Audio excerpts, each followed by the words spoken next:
అయితే ఈ మొదటి ఈ టాక్లో ఈ గంట సేపట్లో 39 పుస్తకాలు పాత నిబంధన అంతటినీ కూడా ఒక కథలాగా మీకు పరిచయం చేస్తాను. తర్వాత నుంచి ఒక్కొక్క పుస్తకాన్ని మనం ఒక గంట లేదా 40 నిమిషాల్లో ఆ పుస్తకంలో ఉన్నటువంటి మూల అంశాలు ఏంటి, మూల విషయాలు ఏంటి మీకు చెప్తాను. ఎందుకనంటే ఎవరైనా మీలో వాక్యం ధ్యానం చేయాలి అనుకున్నప్పుడు ఆ పుస్తకాన్ని మనము దాని యొక్క సందర్భాను సహితంగా మనం ధ్యానం చేయాలి. కాంటెక్స్ట్ని పక్కగా పెట్టేస్తే పుస్తకాన్ని తప్పుగా అర్థం చేసుకుంటాం. అందుకనే ఈ సర్వే అనేది ఉపయోగపడుతూ ఉంటుంది. ఇది భక్తిని పెంపొందించలేకపోవచ్చు, కానీ దేవుని వాక్యాన్ని ధ్యానం చేయడానికి సునిశ్చిత మనకిస్తుంది. దేవుని వాక్యాన్ని గ్రహించుకోవడానికి ఎంతో దోహదపడుతూ ఉంటుంది. ఈరోజు పాత నిబంధనని మనము ఒక గంట సేపట్లో ఒక కథలాగా మనం ధ్యానం చేయడానికి ప్రయత్నం చేద్దాం. ఈ పీపీటీ చేయడానికి చాలా టైం పట్టింది. నాకు దగ్గర 50 గంటలు కష్టపడాల్సి వచ్చింది. చాలా పుస్తకాలని నేను రిఫర్ చేస్తూ ఉన్నాను. ఆ పుస్తకాల యొక్క రెఫరెన్స్లోంచి మీకు చెప్పడానికి ప్రయత్నం చేస్తూ ఉన్నాను. ముందే నేను ఏ పుస్తకాలని రిఫర్ చేశానో మీకు చెప్తాను, మళ్ళీ చివరిలో కూడా చెప్తాను. ఎర్విన్ జెన్సన్ అనేటువంటి ఆయన సర్వే ఆఫ్ ఓల్డ్ టెస్ట్మెంట్ రాశారు.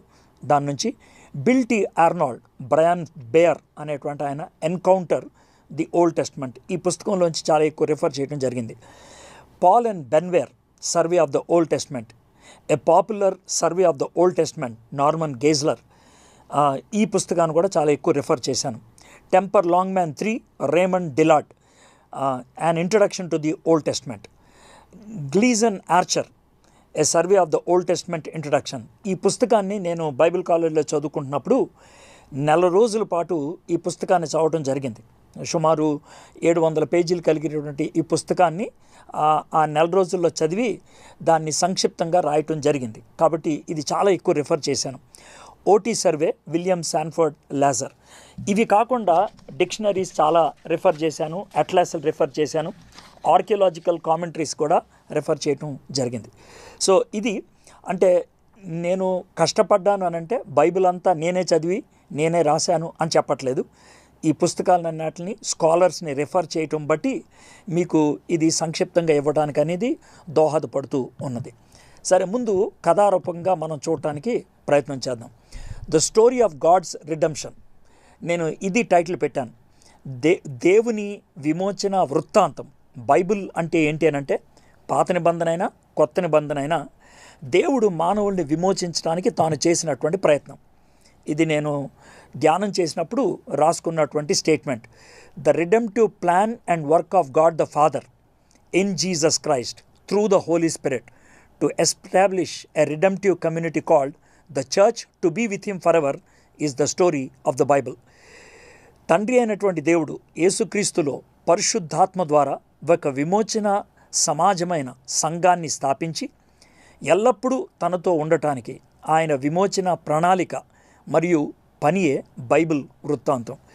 మనం జాగ్రత్తగా గమనించినట్లయితే బైబిల్ ఎందుకు ఇచ్చారు దేవుడు బైబిల్లో మనల్ని ఎందుకు సృష్టించాడు, మనం ఎక్కడ జారిపోతూ ఉంటాం, ఎక్కడ దేవుని చిత్తానికి దూరం అవుతూ ఉంటాం, ఎక్కడ మనం వ్యతిరేకంగా జీవిస్తూ ఉంటాం, అది దీంట్లో కనబడుతూ ఉంటుంది.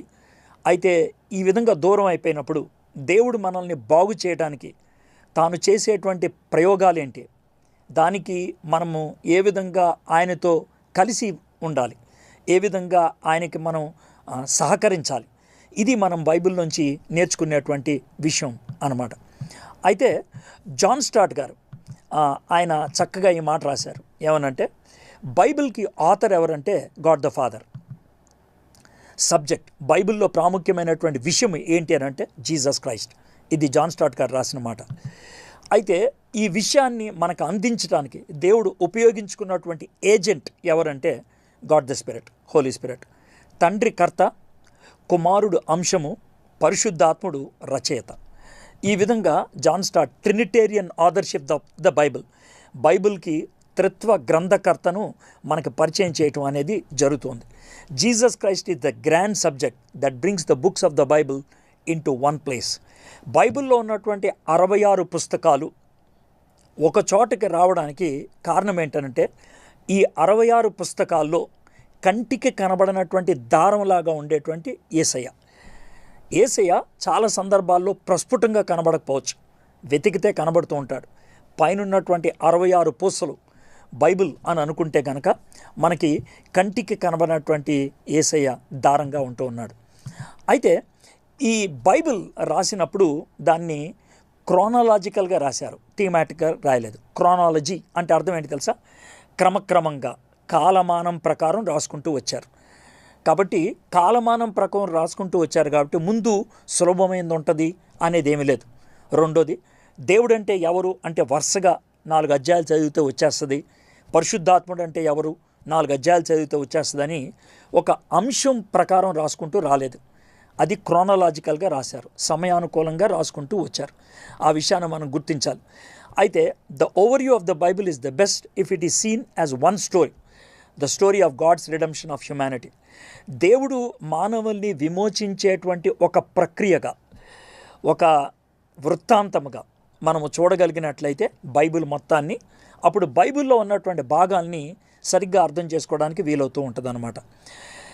బైబిల్లో 3 రకాలైనటువంటి పుస్తకాలు ఉన్నాయి ప్రాముఖ్యంగా. మొదటిది ఏంటంటే historical narratives that tell what happen, ఏం జరిగింది అనేది చెప్పేటువంటి చరిత్ర పుస్తకాలు కొన్ని ఉన్నాయి. అవేంటి అనేది తర్వాత మీకు వివరంగా చెప్తాను, అయితే ప్రస్తుతాన్ని గుర్తుపెట్టుకోండి. రెండోది prophetical writings that show us how God deals, ప్రవచనాత్మకమైనటువంటి రచనలు ఉన్నాయి. దీంతో మనకి ఏమర్థమవుతుందంటే దేవుడు ఏ పరిస్థితుల్లో ఏ విధంగా స్పందిస్తూ ఉంటాడు, ఏ విధంగా వ్యవహరిస్తూ ఉంటాడు.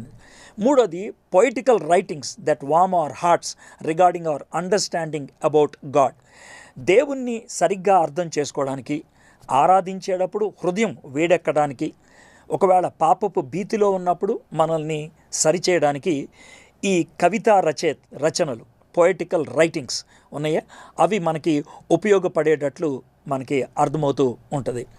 అయితే ఈ పాత నిబంధనలో ఉన్నటువంటి గ్రంథాలని అసలు ఎలా విభజించుకుంటూ వచ్చారు అని అంటే, పాత నిబంధన అంతటిని కూడా కొత్త నిబంధనలో ఉన్నటువంటి వాళ్ళు ఒకవేళ చూస్తే, యేసు ప్రభువు కానీ లేకపోతే కొత్త నిబంధన రచయితలు కానీ, పౌలు కానీ, మత్తయి కానీ, లూకా కానీ, మార్క్ కానీ, ఇలాంటి వాళ్ళు ఎలా చూశారంటే కొన్ని వచనాలు మేము ముందు పెడతాను. మత్తయి సువార్త 5వ అధ్యాయం 17వ వచనం, ధర్మశాస్త్రమైనను ప్రవక్తల వచనములనైనను కొట్టివేయవచ్చునే నన్ను తలంపవద్దు, నెరవేర్చక కానీ కొట్టివేయటకు నేను రాలేదు. దీంట్లో మనకి స్పష్టంగా అర్థమవుతుంది ఏంటనంటే, యేసుక్రీస్తు ప్రభువారు పాత నిబంధన అంతటిని 2 భాగాలుగా విభజించారు, ధర్మశాస్త్రమును ప్రవక్తలు, అంతే, 2 భాగాలు. దీన్ని 2-fold డివిజన్ అని అంటారు. 2-fold division. ఇదే డివిజన్ మత్తయి సువార్త 22వ అధ్యాయం 40వ వచనంలో కూడా చూస్తాం. ఈ 2 ఆజ్ఞలు ధర్మశాస్త్రం అంతటిని ప్రవక్తలకును ఆధారమై ఉన్నవని.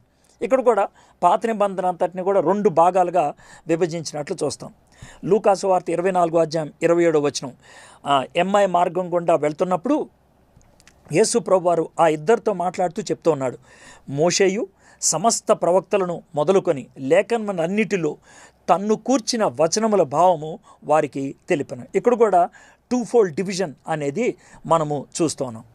ఈ మాట యేసు ప్రభువారే కాదు, ప్రవక్తలు కూడా ఉపయోగించారంటానికి అపోస్తల కార్యం 26వ అధ్యాయం 23వ వచనంలో చూస్తాం. ప్రవక్తలను మోషేయు ముందుగా చెప్పినవి కాక మరి ఏమీ చెప్పక, ఇక్కడ అపోస్తలుడైనటువంటి పౌలు, ప్రవక్తలు, మోషే అనేటువంటి ఈ 2 రకాలైనటువంటి విభజన ఇచ్చినట్లు మనము చూస్తూ ఉంటాం. కాబట్టి బైబిల్లో ఉన్నటువంటి వ్యక్తులు ఎక్కువ శాతం బైబిల్ని, పాత నిబంధన అంతటిని కూడా 2 భాగాలుగా చేశారు. పాత నిబంధన అని మనం అంటూ ఉంటాం, అయితే యూదులైతే మా బైబిల్ అంటారు వాళ్ళు. కాబట్టి పాత నిబంధనలో ఉన్నటువంటి గ్రంథాలు మనం ఏదైతే 39 గ్రంథాలు అంటున్నామో, that is called the Jewish Bible, దాన్ని యూదుల బైబిల్ అని చెప్తూ ఉంటారు. అయితే ఇంకొక విషయం కూడా గమనించాలి, దీన్ని 3 భాగాలుగా విభజించడం కూడా జరిగింది. అసలు యూదుల బైబిల్కి 24 పుస్తకాలు ఉన్నాయి. అయితే ఈ 24 పుస్తకాలని 3 భాగాలుగా విభజించారు. ఇది యేసు ప్రభు గారు కూడా ఒకసారి ఉపయోగించారు. లూకా సువార్త 24వ అధ్యాయం 44వ వచనం, అంతటా ఆయన మోషే ధర్మశాస్త్రములోను ప్రవక్తల గ్రంథములలోను కీర్తనలలోను నన్ను గూర్చి రాయబడినవన్నీ నెరవేరవలనని. ఇది యేసుక్రీస్తు ప్రభువారు తన శిష్యులతో మాట్లాడేటప్పుడు చిట్ట చివరిగా లూకాసు వార్తలో ఈ 3-fold డివిజన్ అనేది మనకు కనబడుతూ ఉంటుంది. అంటే 3 భాగాలుగా విభజించడం అనేది. అయితే తర్వాత మనకు అర్థమయ్యేది ఏంటంటే ఎక్కువ శాతం కొత్త నిబంధన తర్వాత రచయితలంతా కూడా హిస్టారియన్స్ కానీ, స్కాలర్స్ కానీ, బైబిల్ టీచర్స్ కానీ ఈ 3-fold డివిజన్నే ఉపయోగించారు. ఈ 3 రకాలైనటువంటి విభజనలకి ఒక పేరు పెట్టారు, తనాక్ అనే పేరు పెట్టారు. తనాక్ అనే పేరు ఎందుకు పెట్టారంటే 3 విభజనలు కదా. మొదటి భాగానికి తోరా అంటే ధర్మశాస్త్రం, అందుకే TA అని పెట్టారు.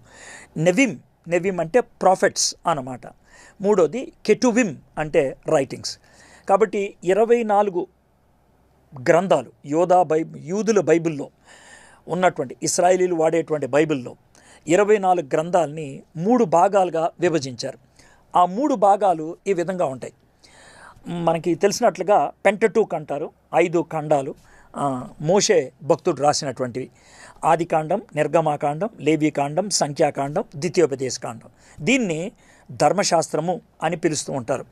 తరచుగా పాత నిబంధనలో కానీ కొత్త నిబంధనలో కానీ ధర్మశాస్త్రము అన్నప్పుడు ఎక్కువగా ఈ 5 పుస్తకాలనే సంబోధిస్తున్నారనే విషయాన్ని మనం గుర్తుపెట్టుకోవాలి. తర్వాత ప్రవక్తల్ని 2 భాగాలు చేశారు. ఫార్మర్ ప్రాఫిట్స్ అంటే ముందు ఉన్నటువంటి ప్రవక్తలు, యెహోషువ, న్యాయాధిపతులు, సమూయేలు, రాజులు, ఇవి ఫార్మర్. తర్వాత లేటర్ అంటే చెరలోకి వెళ్ళటానికి ముందు ఉన్నటువంటి, లేకపోతే చెరలోకి వెళ్ళిన తర్వాత ఆ కాలానికి సంబంధించినటువంటి ప్రవక్తలు. వాళ్ళు ఎవరంటే యెషయా, ఇర్మియా, ఎజెకియల్. వీళ్ళు మేజర్ ప్రాఫిట్స్ అని అనుకుంటే, తర్వాత 12 మంది మైనర్ ప్రాఫిట్స్. మైనర్ అంటే చిన్న ప్రవక్తలు. అయితే యూదుల బైబిల్లో పుస్తకాలు ఈ విధంగా ఉంటాయి. ఈ 12 మంది యొక్క రచనలు కూడా ఒక పుస్తకంగానే వాళ్ళకి ఉంటుంది. తర్వాత ఇక రచనలు వచ్చేటప్పటికి మొదటి దాన్ని ఎమెట్ అంటారు, ట్రూత్. కీర్తనలు కానీ, సామెతలు కానీ, యోబు కానీ సత్యాన్ని బహిర్గతం చేసేది. మెగిలాత్ లేకపోతే స్క్రాల్స్ అంటారు. ఈ పుస్తకాలు ఏంటంటే యూదుల పండగలు ఉన్నాయి కొన్ని, ఆ పండగల సమయంలో ఈ పుస్తకాలను చదువుతూ ఉంటారు. సాంగ్ ఆఫ్ సాలమన్, రూత్ గ్రంథం, లామెంటేషన్, విలాపవాక్యములు, ఎక్లీసియాస్టిస్, ప్రసంగి, ఎస్తేర్, ఈ గ్రంథాలు ఖచ్చితంగా పండగ టైంలో చదువుతారు. ఉదాహరణకి ఎస్తేర్ గ్రంథము పురిమి పండగ టైంలో దాన్ని చదువుతూ ఉంటారు. ఇంకా అదర్స్, ఇంకా వేరే గ్రంథాలు చూసినట్లయితే దానియేలు, ఎజ్రా, నెహెమ్యా, క్రానికల్స్ అంటే దినవృత్తాంతములు. ఇవి లేటర్ టైమ్స్లో రాసినాయి అని. సో ఇవి యూదుల బైబిల్ అంటే మన భాషలో చెప్పాలంటే పాత నిబంధనలో ఉన్నటువంటి 24 పుస్తకాల యొక్క విభజన అనేది. అయితే ఇప్పుడు మనం కొత్త నిబంధనలోకి వచ్చి, మనం ఇప్పుడు ఈ నూతన శతాబ్దంలో ఉంటున్నాం కాబట్టి, మనం యూదులం కాదు కాబట్టి, మన బైబిల్లో 39 పుస్తకాలు ఉన్నాయి కాబట్టి పాత నిబంధనలో వీటిని ఎలా అర్థం చేసుకోగలుగుతాం సులభతరంగా ఆలోచిస్తే, పెంటటుక్ అంటే మోషే గారు రాసినటువంటి 5 పుస్తకాలు. తర్వాత హిస్టరీ పుస్తకం అంటే ఏంటంటే యెహోషువ గ్రంథం నుంచి ఎస్తేర్ గ్రంథం దాకా, మనకి పాత నిబంధనలో యెహోషువ గ్రంథం నుంచి ఎస్తేర్ గ్రంథం దాకా 12 పుస్తకాలు ఉన్నాయి. వాటిని చరిత్ర పుస్తకాలు అంటారు. తర్వాత మనకి 5 పుస్తకాలు ఉంటాయి, యోబు, కీర్తనలు, సామెతలు, తర్వాత ప్రసంగి, తర్వాత సాంగ్ ఆఫ్ సాలమన్. ఇవి గనక మనం చూసినట్లయితే 5 పుస్తకాలు, వీటిని జ్ఞాన పుస్తకాలు అని అంటూ ఉంటారు, జ్ఞాన పుస్తకాలు. తర్వాత మేజర్ ప్రాఫిట్స్ అంటే పెద్ద ప్రవచన గ్రంథాలు, యెషయా, ఇర్మియా, ఎజెకియేలు, దానియేలు, తర్వాత విలాపవాక్యాలు. వీటిని 5 పుస్తకాలని కూడా మేజర్ ప్రాఫిట్స్ అని అంటూ ఉంటారు. ఇక మైనర్ ప్రాఫిట్స్ అంటే 12 మంది, మనకు తెలుసుగా చివరి 12 మంది ఉన్నారు. కాబట్టి 12 మొదటి 17 పుస్తకాలు చరిత్ర పుస్తకాలు అనుకుంటే 5 + 12, 5 + 12. తర్వాత రచనలు, విజ్డమ్ రైటింగ్స్ అని అనుకుంటే 5. తర్వాత 17 పుస్తకాల ప్రవక్తలు అంటే 5 + 12. అంటే సింపుల్గా గుర్తుపెట్టుకోవాలంటే 5, 12, 5, 5, 12. 5 పుస్తకాలు మోషే రాసిని, 12 పుస్తకాలు చరిత్ర, 5 పుస్తకాలు జ్ఞాన రచనలు, తర్వాత 5 పుస్తకాలు పెద్ద ప్రవక్తలు, 12 పుస్తకాలు చిన్న ప్రవక్తలు. ఈ విధంగా మనం పుస్తకాల్ని విభజించుకోవటం అనేది జరుగుతూ ఉంటుంది సింపుల్గా ఆలోచించాలంటే. ఇప్పుడు మనం ఈ పుస్తకాల్ని ఎలాగా ధ్యానం చేసుకుంటూ వెళ్తే కనుక బాగుంటుందో మనము నేర్చుకోవడానికి ప్రయత్నం చేద్దాం. ఓకే, సింపుల్గా ముందు చిన్న పరిచయం చెప్తాను. The Bible does not give complete details regarding how God created the earth and heavens, but he clearly writes why he created them. Bible చదివేటప్పుడు దేవుడు బైబిల్లో సృష్టిని ఎలా చేశాడు, మానవుడిని ఎలా చేశాడు మనం నేర్చుకుందాం అని అనుకుంటే కనుక ఇది బయాలజీ టెక్స్ట్ కాదు, ఎనాటమీ టెక్స్ట్ అంతకంటే కాదు. దేవుడు ఈ విశ్వాన్ని ఎలా తయారు చేశాడో చూపించడానికి, లేకపోతే జాగ్రఫీ టెక్స్ట్ కాదు, ఆయన లొకేషన్స్ అన్నీ కూడా మనకి ఇవ్వడానికి ప్రయత్నం చేయడానికి. అయితే ఈ పుస్తకాన్ని ఎందుకు రాశాడు అని అంటే కనుక బైబిల్లో దేవుడు భూమి ఆకాశాల్ని ఎలా సృష్టించాడో రాయలేదు, ఎందుకు సృష్టించాడో రాశాడు. ఎందుకు సృష్టించాడు అంటే మానవుడి కోసం సృష్టించాడు. అందుకనే అది చాలా ప్రాముఖ్యమైనటువంటి విషయం. The Bible does not tell when the universe was created, but clearly tells for whom he created the universe. ఈ విశ్వాన్ని దేవుడు ఎప్పుడు తయారు చేశాడు మనకి టైమింగ్ కరెక్ట్గా తెలీదు. We cannot. దీన్ని ఇంకొక స్లైడ్ అవతలకి వెళ్ళిన తర్వాత ఇంకా విస్తృతంగా చెప్తూ ఉంటాను. ఓకే. అయితే ఒకటి మాత్రం తెలుసు ఏంటి అని అంటే దేవుడు భూమి ఆకాశాల్ని సృజించినప్పుడు సమయము అనేది ఆరంభమైంది. At that time the time has started. అంతకుముందు టైం లేదు. టైం లేని ప్రపంచం ఎలా ఉంటుందో నాకు తెలియదు. నాకు ఎప్పుడు తెలుస్తుందో తెలుసా టైం లేని ప్రపంచం ఎలా ఉంటుందో? చనిపోయి పరలోకంలోకి వెళ్ళినప్పుడు. ఒకవేళ మీరు మారు మనసు పొందిన వాళ్ళైతే చనిపోయి నరకానికి వెళ్ళినా కూడా అక్కడ కూడా మనకు టైం తెలియదు. ఎందుకంటే అక్కడ గడియారం ఉండదు, క్షణాలు ఉండవు, నిమిషాలు, గంటలు, రోజులు, వారాలు, నెలలు, సంవత్సరాలు అనేవి ఉండవు. ఇక అక్కడ ఉండేటువంటి కాలాన్ని నిత్యత్వము అంటూ ఉంటారు. కాబట్టి మారు మనసు పొందిన వ్యక్తులైతే నిత్యత్వపు పరలోకంలోకి వెళ్తారు. మారు మనసు పొందిన వాళ్ళైతే నిత్యత్వపు నరకానికి వెళ్తారు. అంతకంటే ఇంకా వేరే విషయం ఏమీ లేదు స్పష్టంగా చెప్పాలి అని అంటే. అయితే దేవుడు ఆది యందు అనే మాట ఉపయోగించినప్పుడు ఆ రోజు లేకపోతే ఆ క్షణాన్న దేవుడు స్పేస్ తయారు చేశాడు. అంటే మనకున్నటువంటి మన చుట్టూ ఉన్నటువంటి ఈ స్థలం అంతకుముందు శూన్యం. సో దాంట్లో ఒక స్పేస్ తయారు చేశాడు. రెండోది టైం, కాలాన్ని ఆయన పెట్టాడు. స్పేస్ అండ్ టైం ఈ రెండు అప్పుడే స్టార్ట్ అయింది.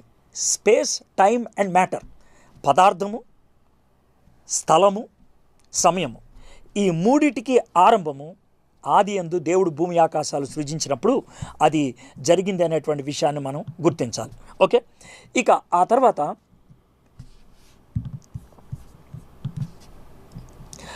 Bible is not a science book, yet none of the facts of the Bible contradict the scientific laws. Sir అయితే మరి బైబిల్కి సైన్స్కి సంబంధం లేదా అంటే అస్సలు కాదు. నేను ఎలా చెప్తాను ఏంటంటే బైబిల్లో ఏ శాస్త్ర విషయమైనా ఒకవేళ రెఫర్ చేసినట్లయితే, దాని గురించి చెప్పినట్లయితే, ఇప్పుడు మనకున్నటువంటి శాస్త్రీయ నియమాలకు కానీ శాస్త్రీయ సత్యాలకు కానీ ఎప్పుడు కూడా ఎక్కడ కూడా బైబిల్ విరుద్ధంగా లేదు. ఏ పరిస్థితుల్లో చూసినా కూడా విరుద్ధంగా లేనే లేదు. ఇప్పుడు ఉదాహరణకి సెకండ్ లా ఆఫ్ థర్మోడైనమిక్స్ తీసుకున్నాం అనుకోండి. ఏమని చెప్తుంది?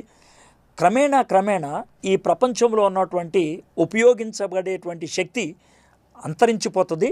దాని ప్రకారం ఈ విశ్వం అంతమైపోతుంది. అంతమయ్యేటువంటి విశ్వానికి ఖచ్చితంగా ఆరంభం ఉండాలి. ఇది సైన్స్ మనకి చెప్పేటువంటి పాఠం. మరి బైబిల్ కూడా అదే చెప్తుంది కదా. ఏమని చెప్తుంది?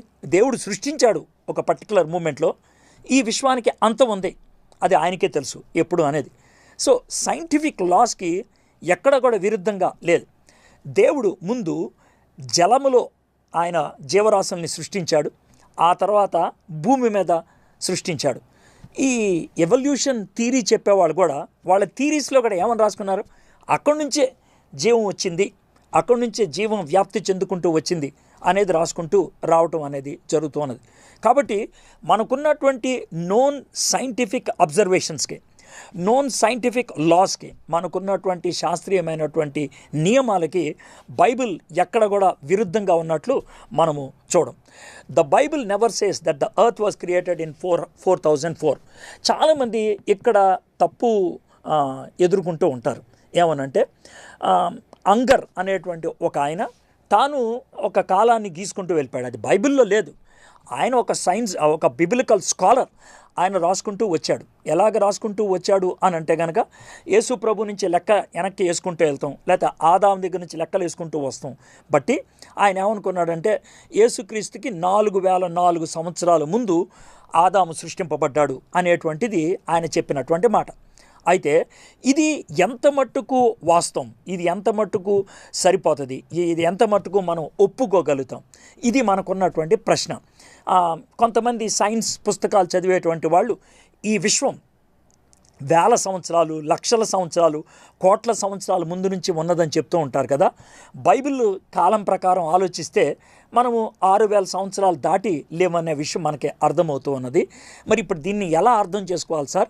మీరు ఇందాక చెప్పారు కదా, మనకి తెలిసినటువంటి సైంటిఫిక్ ఫ్యాక్ట్స్కి, సైంటిఫిక్ ట్రూత్స్కి వ్యతిరేకం కాదు అనేసి. ఎస్, మరి ఈ కోట్ల సంవత్సరాల ముందు విశ్వం ఉన్నది అన్నది అది స్థాపించబడినటువంటి సత్యమా? స్థాపించబడలేదు. అది ఊహ, హైపోథసిస్ మాత్రమే, ఊహ మాత్రమే. అయితే కార్బన్ డేటింగ్ అనే దాన్ని ఉపయోగిస్తూ ఉంటారు. కార్బన్ డేటింగ్ ప్రకారం ఎంత వ్యత్యాసం ఉంటుందో, ఎంత కాలంలో మార్పులు ఉంటాయో సైన్స్ చదివినటువంటి వాళ్ళకి బాగా తెలుసు. అయితే ఇప్పుడు మనం ఒక విషయాన్ని గమనిద్దాం. బైబిల్ ప్రకారం ఈ విషయం 6000 సంవత్సరాలే అంటం అనేది ఎక్కడ లేదు బైబిల్లో. It is not there. ఎందుకనంటే క్లియర్ కట్గా ఆదికాండం 5వ అధ్యాయంలో, ఆదికాండం 10-11 అధ్యాయాల దగ్గర చాలా సంవత్సరాలు గడిచిపోయాయి. కొన్ని వందల సంవత్సరాలు గడిచిపోయాయి. కాబట్టి ఈ కాలం మనకి తెలియదు. అయితే బైబిల్ స్కాలర్స్ వాళ్ళు చేసినటువంటి ఆర్కియలాజికల్ ఎక్స్కవేషన్స్ని బట్టి కానీ, లేకపోతే వాళ్ళు చేసినటువంటి స్టడీస్ని బట్టి కానీ, ఇతర గ్రంథాలు, ఇది మోషే కాలంలో ఉన్నటువంటి ఇతర గ్రంథాలు, గిల్గమిష్ అని, ఇలాంటి ప్రాంతాలకి చెందినట్టు హమురబి అనేటువంటి వాళ్ళు, ఇలాంటి వాళ్ళు రాసినటువంటి పుస్తకాల్ని వాళ్ళు దగ్గర పెట్టుకొని ఆలోచించింది ఏంటి అనంటే, మనకి ఆదాము దగ్గర నుంచి అబ్రహాం దాకా కరెక్ట్ డేటింగ్ తెలీదు. అబ్రహాం ఎప్పుడు పుట్టాడు అని అంటే 1-2 సంవత్సరాల తేడాలో క్లియర్గా చెప్పేయచ్చు. ఎలా అంటే అబ్రహాము 2165 లేదా 2166 క్రీస్తు పూర్వం అప్పుడు పుట్టాడు, పక్కా చెప్పేచ్చు. 2165 లేదా 2166 ఈ ప్రాంతంలో అబ్రహాము పుట్టాడు. కాబట్టి మనకి అబ్రహాము నుంచి పర్ఫెక్ట్ డేటింగ్స్ ఉన్నాయి. అక్కడ నుంచి మనకి ఇంకా ఎలాంటి అనుమానం లేదు. అబ్రహాము దగ్గర నుంచి ఆదాము దాకా కొంతమంది 10,000 సంవత్సరాలు ఉండొచ్చు అంటారు, మరి కొంతమంది 20,000 సంవత్సరాలు ఉండొచ్చు అని అంటారు. అయితే ఇది బైబిల్ ప్రకారం ఆలోచిస్తూ ఉన్నట్లయితే, శాస్త్రీయ దృక్పథంలో, సైంటిఫిక్ అబ్జర్వేషన్లో యంగ్ ఎర్త్ థియరీ అంటే మనం జీవిస్తున్నటువంటి ఈ లోకము చాలా యవ్వనమైంది, పెద్ద ఎక్కువ కాలము నుంచి ఇది లేదు అనేటువంటి వాదన ఉన్నది. ఉదాహరణకి సూర్యుడు రోజు రోజుకి మనకి వెలుగుని ఇవ్వటానికి కానీ, శక్తిని ఇవ్వడానికి కానీ తాను తగలబెట్టుకుంటున్నాడు. కాబట్టి ఆయన రోజు రోజుకి చిన్నోడైపోతున్నాడు. అంటే చిన్నోడవుతున్నాడు అంటే ఏదో మన కళ్ళెదురుగా కనబడేది అనేది కాదనుకోండి, చాలా మైన్యూట్గా అవుతున్నాడు. అయితే అది గమనించి ఒకవేళ సూర్యుడు 1,00,000 సంవత్సరాల క్రితం ఉన్నట్లయితే ఎలా ఉండేవాడంటే చాలా పెద్దగా ఉండేవాడు. ఎంత పెద్దగా ఉండేవాడంటే భూమి మీద జీవం ఉండటానికి అవకాశం లేదు. కాబట్టి అంతకాలం నుంచి ఈ భూమి లేదు, ఈ సూర్యుడు లేడు. అది ఒక ఉదాహరణ. రెండోది, భూమి తన చుట్టూ తాను తిరుగుతూ ఉన్నది.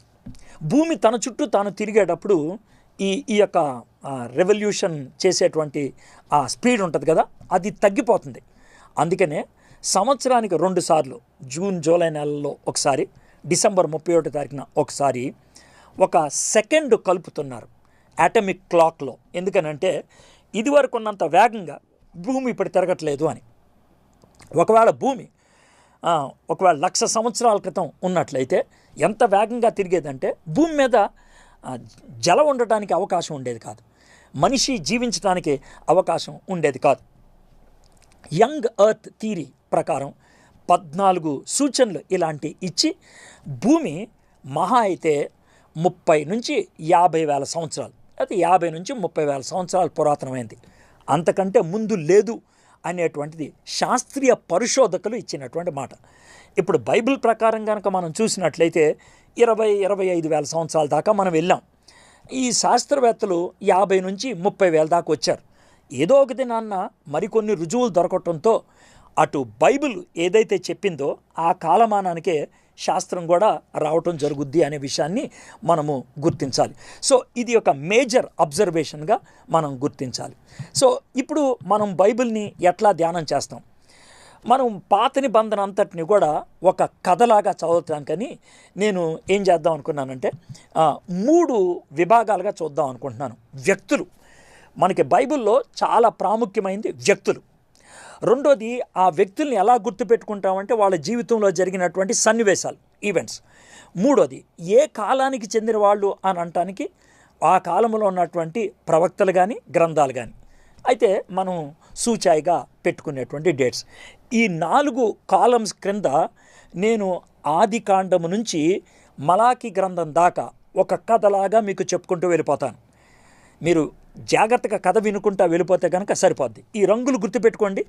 లైట్ గ్రీన్ కలర్లో ఉన్నది వ్యక్తులు, లైట్ బ్లూ కలర్లో ఉన్నది సంఘటనలు, మనకి రోజ్ కలర్లో ఉన్నది ప్రవక్తలు కానీ పుస్తకాలు కానీ, ఇక మనకి బ్రౌన్ కలర్లో ఉన్నది పాసిబుల్ డేట్స్. ఆ విషయాన్ని మనం గుర్తుపెట్టుకుందాం. సో ఇదే కేటగిరీ కింద చూద్దాం. ఫస్ట్ మనకి బైబిల్లో కనబడేది ఎవరంటే గాడ్. దేవుడు ఒక వ్యక్తి. ఆయన దేవుడు, నేను కాదనట్లేదు, బట్ హీస్ పర్సన్. అందుకనే ఆయనతో ఆరంభమవుతుంది. బైబిల్ అన్నిటి ఆరంభం ఇస్తుంది కానీ ఒక్క ఆరంభం ఇవ్వదు. ఏంటి ఆరంభం అంటే దేవుని యొక్క ఆరంభం. దేవుడు నిరంతరము ఉండేటువంటి వాడు. God is ever existing. ఆయన ఎప్పుడు ఉండేటువంటి వాడు. శాస్త్రీయంగా ఆలోచించినట్లయితే స్వయంగా తన్ను తాను సృష్టించుకోవటం అనేది థర్మోడైనమిక్స్ నియమం ఒప్పుకోదు, ఉష్ణగతి శాస్త్రం ఒప్పుకోదు. అయితే దేవుడు ఖచ్చితంగా నిరంతరం ఉండాల్సిందే. అయితే నిరంతరం ఉండేటువంటి దేవుడికి ఉండేటువంటి నియమాలు పదార్థముగా ఉన్నటువంటి విశ్వంలో ఉన్నటువంటి దానికి ఉన్న నియమాలు వేరు. ఆ విషయాన్ని గుర్తుపెట్టుకోవాలి. ఎందుకనంటే విశ్వంలో దేనికైనా కారకం ఉండాలి, మరి దేవుడికి కూడా కారకం ఉండాలి కదా అని అంటూ ఉంటారు. విశ్వంలో ఉన్నది పదార్థం, దేవుడు పదార్థం కాదు, ఆత్మ, జీవాత్మ. కాబట్టి ఆయన నిరంతరం ఉండేవాడు. కాబట్టి ఈ నియమాలు తీసుకెళ్ళి అక్కడ పెడతాను అంటే కుదరదు.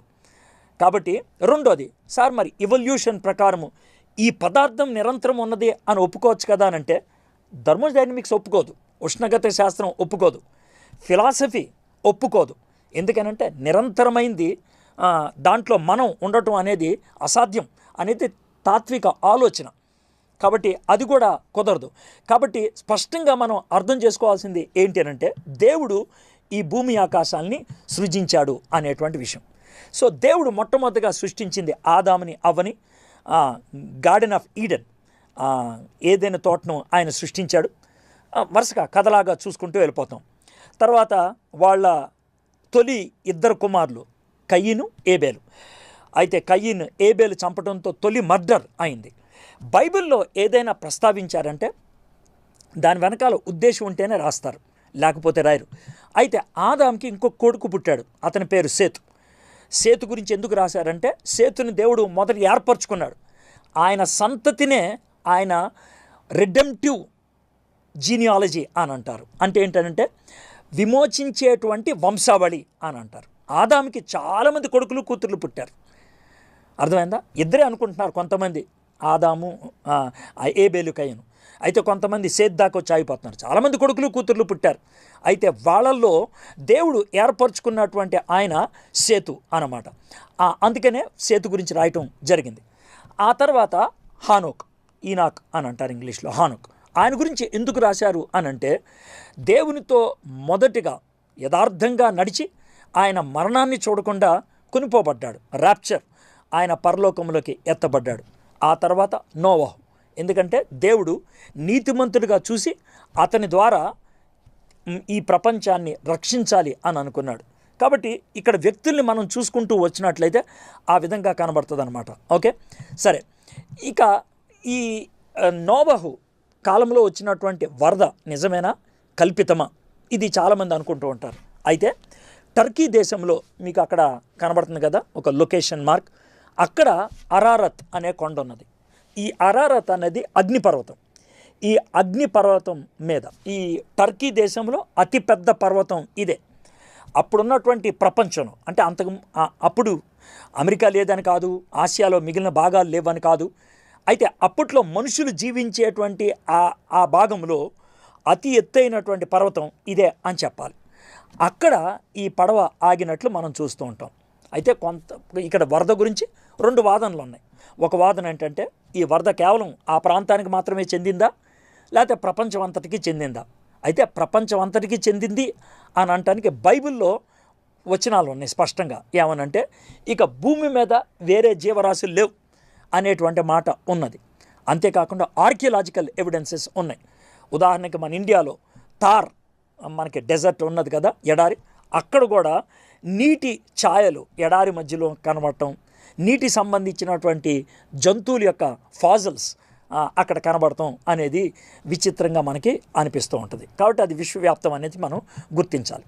ఓకే, అయితే ఈ వరద గురించి బైబిల్లోనే కాకుండా వేరు చోట్ల రాశారు. ఉదాహరణకి గిల్గమిష్, ఆ గిల్గమిష్ అనేటువంటి ఆయన రాసినటువంటి వృత్తాంతంలో 11వ ట్యాబ్లెట్, సుమారు క్రీస్తు పూర్వం 2100లో రాసినటువంటి ఈ పుస్తకం లేకపోతే ఈ రాళ్ళు, ఇది మనకి మసూల్, ఇరాక్ దేశంలో మసూల్ దగ్గర దొరికింది. 1849లో దొరికింది. 1849.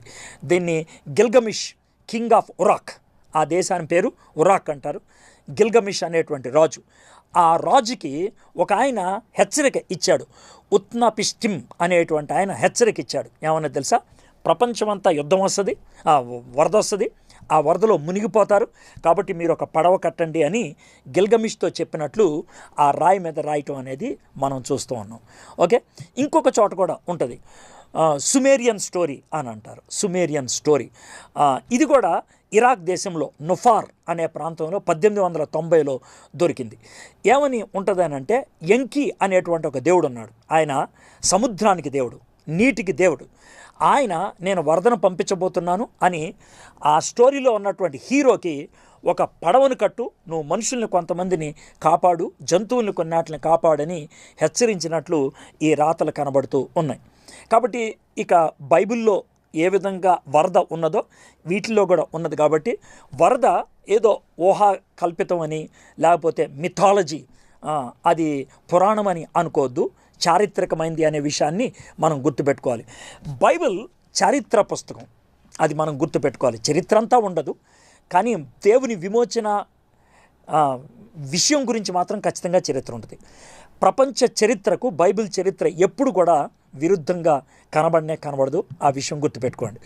సరే, ఇప్పుడు మనం నోవహు దాకా వచ్చాం. నోవహుకి 3 కుమారులు. పడవలోంచి బయటకు వచ్చిన తర్వాత ఈ 3 కుమారులు 3 దిశలుగా వెళ్ళిపోయారు. వాళ్ళు 3 దిశలుగా వెళ్ళిపోయి 3 సంస్కృతులకి వాళ్ళు కారకులయ్యారు. షేమ్, అరబ్ అండ్ జ్యూస్, అంటే మిడిల్ ఈస్ట్లో ఉన్నటువంటి వాళ్ళకి ఆయన తండ్రి అయితే, హ్యామ్ అనేటువంటి ఆయన నల్ల జాతి వాళ్ళు, బ్లాక్స్, ఆఫ్రికన్స్కి అయితే, యాఫాత్ అనేటువంటి ఆయన యూరోపియన్స్కి, మిగిలిన ఏషియన్స్కి ఆయన తండ్రి అని చెప్పుకోవాలి. ఆ తర్వాత మనకి బాబెల్ గోపురం అనేది వచ్చింది. ఇప్పుడు వీళ్ళు ఎవరెవరు ఎక్కడికి వెళ్ళారు అని అనటానికి మీకు ఒక చిన్న ఇది రెఫరెన్స్ ఇచ్చాను. మనకి మధ్యలో వస్తుంది, ఈ పాయింట్ దగ్గర వస్తుంది, ఈ పాయింట్ దగ్గర వస్తుంది మనకి అరారత్ అనేటువంటి పర్వతం. ఈ పాయింట్ దగ్గర అక్కడి నుంచి వాళ్ళు 3 దిశలుగా వెళ్ళిపోయారు. షేమ్ అనేటువంటి ఆయన మిడిల్ ఈస్ట్లో ఉండిపోయారు. హ్యామ్ కిందకి వెళ్ళాడు, యాపాతు పైకి వెళ్ళటం జరిగింది. ఓకే, ఇది అబ్రహాం ఎక్కడైతే పుట్టాడో అక్కడ ఉన్నటువంటి జిగురత్, బాబేలు గోపురం లాంటిది జిగురత్. ఇది 1920లో లియోనార్డ్ వూలీ అనేటువంటి ఆయన కనుక్కోవటం జరిగింది. మన మామూలు లెక్కల్లో చూస్తే కనుక 6-7 అంతస్తులు ఉంటుంది ఎత్తు. అప్పట్లో 6-7 అంతస్తులు ఎత్తున్నటువంటి దీన్ని కట్టారు అని అంటే ఎంత పెద్దదో ఆలోచించండి. దీని చుట్టూ తిరగడానికి మామూలు మనిషి నడిచేటువంటి వేగంతో నడిస్తే 45 నిమిషాలు పడుతుందంట, 45 minutes. ఇది అంటే ఇలాంటి దాన్ని బాబేల్ గోపురం దగ్గర కట్టారు అనే విషయాన్ని మనం గుర్తుంచుకోవాలి. ఇలాంటి జిగురత్లు దగ్గర 30 దాకా మనకి వేరు ప్రాంతాల్లో దొరకటం జరిగింది. Okay, right. ఇప్పుడు వీళ్ళల్లోంచి వచ్చినటువంటి ఆయన అబ్రహాం షారా తెరహ నుంచి. ఇప్పుడు మీకు అర్థమైపోయి ఉండాలి, హేము షేము యాపాత్ నుంచి అబ్రహాంకి ఒక పెద్ద ఒక కల్చర్ డెవలప్ అయిపోయింది, సివిలైజేషన్ వచ్చింది, కొన్ని వేల మంది మనుషులు, లక్షల మంది మనుషులు వచ్చేసారు. కాబట్టి అంతమంది జనాంగాలు, ఉదాహరణకి అబ్రహాం ఉన్నటువంటి ఉర్ అనేటువంటి ప్రాంతపు జనాభా 2 లక్షలు అని అన్నారు. కేవలం ఒక ఉర్ అనే పట్టణంలోనే 2 లక్షల మంది ఉంటే అబ్రహాము వాళ్ళ తండ్రి అయినటువంటి తెరహకి దగ్గర దగ్గర 3,000 మంది పనోళ్ళు ఉన్నారు అని అంటే కనుక ఎంత పెద్ద సంస్కృతి అయిపోయిందో ప్రపంచం ఆలోచించండి. ఓకే, సో చాలా కాలం పట్టింది. అయితే అబ్రహాము బైబిల్లో చాలా ప్రాముఖ్యమైన వ్యక్తి. ఆదికాండం 12వ అధ్యాయం చాలా ప్రాముఖ్యమైనది. ఎందుకనంటే దేవుడు తన ఆలోచనల్ని ప్రస్ఫుటంగా వ్యక్తపరిచింది అబ్రహాముతో. 12వ అధ్యాయం 1, 2, 3 వచనాల్లో అబ్రహాము పుట్టింది 2165 క్రీస్తు పూర్వం. అయితే దేవుడు అబ్రహాంతో మాట్లాడినటువంటి ఈ మాటలు ప్రస్ఫుటంగా ఎప్పుడు జరిగిందంటే 100వ ఏట ఆయన ఆ యొక్క ప్రవచనం నెరవేరటం మొదలుపెట్టింది కదా, కుమారుడి కలగటంతో. సో అక్కడి నుంచి చాలామంది లెక్కలు వేసుకుంటూ వస్తూ ఉంటారు. ఇక్కడ అబ్రహాము ఉర్ అనేటువంటిది అక్కడ ఉంది, ఇరాక్ దేశంలో బాబిలోన్ పట్టణానికి 70 కిలోమీటర్ల దక్షిణాన టెల్ముఖయార్ అనేటువంటి ఊరు కనబడుతుంది. అక్కడ ఊరు అనేటువంటి పట్టణం ఉండేది. అక్కడ ప్రయాణం మొదలయ్యి ఆయన ముందు హారానికి వెళ్ళాడు.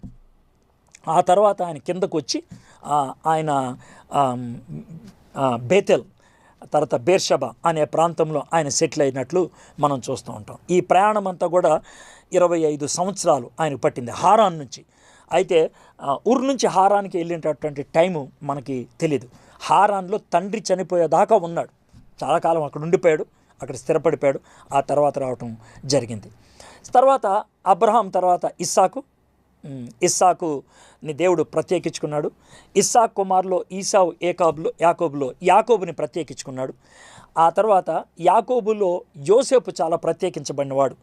12 మంది తెగల వాళ్ళు ఉన్నప్పుడు కూడా యోసేపు చాలా ప్రత్యేకించబడినవాడు. యోసేపు లేకపోతే యూదులు అంతమైపోయి ఉండేవాడు. దేవుడు బానిస అయినటువంటి యోసేపుని వాడుకున్నాడు.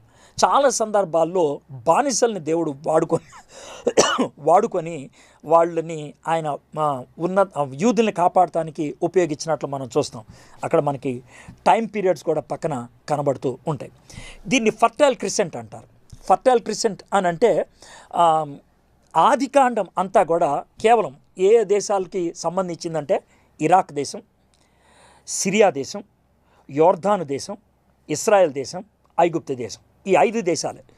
ఈ 5 దేశాలకే పరిమితం. అప్పట్లో ఉన్నటువంటి ఆదికాండం మొత్తం ఈ 5 దేశాలకే పరిమితం. ఈ 5 దేశాల్లోనే అది నడుస్తూ ఉన్నట్లుగా మనం చూస్తూ ఉన్నాం. ఓకే, ఆ 5 దేశాల నుంచి వర్తకం నెమ్మదిగా ఎక్కడికి వెళ్ళేదో మనము చూస్తూ ఉన్నాం. ఇదే కాలానికి చెందినటువంటి వాడు యోబు బహుశా ఒమాన్ దేశంలో సలాలా ప్రాంతం, ఆ ప్రాంతానికి చెందినవాడు అయి ఉండొచ్చు. అక్కడ ఉన్నటువంటి పరిస్థితి, అక్కడ ఒక సమాధిని కూడా చూపిస్తూ ఉంటారు. వీటినన్నిటిని బట్టి యోబు అక్కడ ఉన్నాడని చాలామంది అంచనా ఇస్తూ ఉంటారు. ఇది ఆదికాండానికి ఎక్కువ టైం పట్టింది. ఇక్కడ నుంచి చాలా క్విక్గా మనం వెళ్ళిపోతూ ఉంటాం. యాకోబు ఐగుప్తు దేశంలో సెటిల్ అయింది 1875లో. యోసేపు చనిపోయింది 1804లో. బానిసత్వం అంటే యోసేపుని ఎరిగినటువంటి ఫరో రావటం జరిగింది 1700లో. బానిసత్వం బాగా విరివిగా పెరిగిపోయింది 1570లో. అయితే 1800 నుంచి యోసేపు చనిపోయిన కొన్ని సంవత్సరాల తర్వాత నుంచి 1525 మోషే పుట్టేటంత వరకు కూడా మనకి ఈ 275 సంవత్సరాలు చరిత్ర సరిగ్గా లేదు. ఒక వచనంతో కొట్టుపడేశారు అంతే. అయితే 1525 దానికి 2 సంవత్సరాల ముందు మిరియాము, 6 సంవత్సరాల ముందు మిరియాము, 2 సంవత్సరాల ముందు అహరోను పుట్టడం అనేది జరిగింది. ఈ ముగ్గురు ద్వారా దేవుడు విమోచన, ధర్మశాస్త్రము, యాజకత్వాన్ని అనుగ్రహించడం జరిగింది. మోషే పుట్టింది 1525లో. సో అబ్రహాం దగ్గర నుంచి మోషేకి రావడంతో దేవుడు విమోచన, ఇశ్రాయేలుని బానిసలుగా ఉన్నటువంటి తాను ఏర్పరచుకున్నటువంటి ప్రజల్ని విమోచించడానికి తాను చేసినటువంటి గొప్ప కార్యాలు మనకి నిర్గమకాండంలో కనబడుతూ ఉంటుంది. దేవుడు మోషేని ముందు కాపాడటం ఒక అద్భుతం. అయితే తర్వాత మండుచున్న పొదలో ఆయనకి ప్రత్యక్షమై తన్ని అహరోన్ని పంపించడం, తర్వాత 10 తెగుళ్ళు పంపించడం, ఆ తర్వాత 1445లో వాళ్ళ యొక్క విడుదల దొరకటం అనేది జరిగింది. 1445 కరెక్ట్గా డేట్ల వారీగా చెప్పాలేనంటే నీసాన్ మాసం అనేది యూదులకి మొదటి నెల. దాంట్లో 15వ తారీఖున 1445 సంవత్సరంలో ఈ నిర్గమం ఆరంభమైంది. అంటే వాళ్ళు ప్రయాణం మొదలుపెట్టారు. వాళ్ళు సీనాయి పర్వతానికి 3వ నెలలో వచ్చారు. షివాన్, మే, జూన్ ఆ నెలల్లో వస్తుంది. మొదటి రోజున వాళ్ళు సీనాయి పర్వతం దగ్గరికి రావటం జరిగింది. అక్కడ 1.5 సంవత్సరం పైన వాళ్ళు ఉండిపోయారు. అక్కడ దగ్గర 2 సంవత్సరాలు. 1444 నీసాన్ మొదటి రోజుకి ప్రత్యక్ష గుడారం పూర్తి అయిపోయింది. ఆ తర్వాత ఇశ్రాయేలీల్ని లెక్క పెట్టడం జరిగింది. అది 2వ మాసంలో జరిగింది. ఓకే, అది 1444. అక్కడి నుంచి సీనాయి నుంచి వాళ్ళు 2వ నెలలోనే 20వ రోజున వాళ్ళు బయలుదేరారు. ఇక్కడ నుంచి చూసారా మీరు, నిర్గమాకాండం నుంచి నేను సంఖ్యాకాండంలోకి వచ్చేసాను. చాలా సింపుల్గా డేట్ల వారీగా చూసుకుంటూ వస్తే జరిగేటువంటి విషయం. తర్వాత వాళ్ళు కాదేష్ దగ్గర చేరారు. 1406లో అక్కడ చేరినట్లు చూస్తాం. ఇది వాళ్ళ ప్రయాణంలో చివరి సంవత్సరం అని చెప్పుకోవాలి. ఈ మాసంలోనే చాలామంది చచ్చిపోయారు. అక్కడ అహరోను చచ్చిపోయాడు, మిరియాము చచ్చిపోయాడు. అదే నెలలో మోషే కూడా చనిపోవడం జరిగింది. అయితే దానికి ముందు ద్వితీయోపదేశకాండంలో ఉన్నటువంటి ఆ పెద్ద ప్రసంగం అక్కడే చేశాడు ఆయన. జనవరి, ఫిబ్రవరి మన భారత కాలమానం ప్రకారం 1405 సంవత్సరంలో ఆయన చేయటం అనేది జరిగింది. మీకు ఈ ప్రయాణం ఎలా జరిగి ఉంటుంది అనేది మనం చూద్దాం. అది ఐగుప్తు దేశం. ఐగుప్తులో మొదలైనటువంటి వాళ్ళు ముందు సీనాయి పర్వతం దగ్గరకు వచ్చారు. ఈ సీనాయి పర్వతం దగ్గర వాళ్ళు దగ్గర రావడానికి 3 నెలలు పట్టింది, 2.5 నెలలు అట్లాగా. అక్కడ 2 ఇయర్స్ ఉండిపోయారు సీనాయి పర్వతం దగ్గరే. బహుశా ఈ కాలంలోనే లేవీ కాండం రాసి ఉండాలి. ఎందుకంటే యాజక ధర్మం అహరోనికి నేర్పించాలి. అహరోన్ తర్వాత యాజకులు చేయాలి. కాబట్టి అక్కడే ఎలాంటి బలులు అర్పించాలి అవన్నీ కూడా అక్కడ జరుగుండాలి. ప్రత్యక్ష గుడారం అక్కడే కట్టారు. సో సగం ప్రయాణం 3 నెలల్లో అయిపోయింది అని చెప్పుంటే, ఇప్పుడు సెకండ్ భాగంలోకి మనం వచ్చేప్పటికి ఈ సెకండ్ భాగం 38 సంవత్సరాలు పట్టింది. 38 ఇయర్స్ పట్టింది. 3 నెలల్లో మొదటి భాగాన్ని పూర్తి చేసి 2 సంవత్సరాలు అక్కడ ఉండిపోయారు. ఆ తర్వాత 38 ఏళ్ళు వాళ్ళు సుదీర్ఘ ప్రయాణం చేయాల్సి వచ్చింది. ఎందుకనంటే వాళ్ళు ఎడారిలో అటు ఇటు తిరగటంతోనే అయిపోయింది. నెబో అనే కొండ దగ్గరికి వాళ్ళు 40వ సంవత్సరంలో వాళ్ళు వచ్చారు. ఆధార్ అనే నెలలో 1405లో మోషే చచ్చిపోవడం జరిగింది. ఆ నెబో కొండ మీదకి ఎక్కిన తర్వాత దేవుడు తనకు చూపించాడు. ఇది సీనాయి కొండ. సీనాయి కొండ లొకేషన్ మీకు అక్కడ పెట్టాను.